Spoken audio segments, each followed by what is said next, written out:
ఎప్పుడు భర్త మాటకి ఎదురు చెప్పని భార్యగా ఉండే శారదమ్మ ఈరోజు తన విశ్వరూపం చూపించిందనమాట. ధైర్యం ఎలా తెచ్చుకోవాలి, ధైర్యంగా ఎలా మాట్లాడాలి, ఆయనతో ఈ నల్లపూసల కార్యక్రమం జరిపించాలని ఎలా చెప్పాలి నాకైతే అర్థం కావడం లేదు అంటే, ఈ సూర్యకాంతం ఆవేశం కట్టలు తెంచుకొని మరీ మాట్లాడడంతో, అవును నేను కూడా ధైర్యం తెచ్చుకోవాలి, మాట్లాడాలి, ఈరోజు తాడో పెడో తేల్చేసేయాలి, నా కోడలికి నల్లపూసల కార్యక్రమం జరిపించాలి అని చాలా తెగించి మరీ వెళ్తుందనమాట. ఇలాంటి యాటిట్యూడ్ ఎప్పుడూ చూడలేదు మనం శారదమ్మలో. ఎందుకంటే ఎప్పుడు మౌనంగా ఉంటుంది. సతీమూర్తి ఒక మాట అంటే గమ్మున అయిపోతుంది, ఏం మాట్లాడదనమాట. ఇంకా భర్త ఏం చెప్తే అన్నట్టు.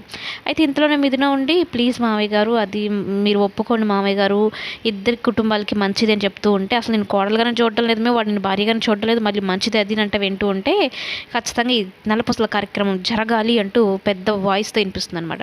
ఒక్కసారిగా ఈ సత్యమూర్తి చూసి షాక్ అయిపోతాడు. ఏంటి శారదా, నువ్వేనా ఎదురు తిరిగి మాట్లాడుతున్నావు అని. తెలుసో తెలియకో, తప్పో ఒప్పో, వాడు ఈ అమ్మాయి మెడలో తాళి కట్టాడు, ఈ అమ్మాయి భర్తగా అనుకుంటుంది, వాడు కూడా భారీగా అనుకుంటున్నాడు, కానీ బయట పడటం లేదు. రెండు కుటుంబాలు మంచిగా ఉండాలి, ఎలాంటి అరిష్టాలు జరగకూడదు అంటే నల్లపూసల కార్యక్రమం జరిగి తీరాలని చెప్పడంతో సత్యమూర్తి ఏం మాట్లాడనమాట, కామ్గా అయిపోతాడు. ఇక మిథున కూడా షాక్ అవుతుంది, ఏంటి అత్తమ్మకి ఇంత మాట్లాడే అంత ధైర్యం వచ్చింది అని.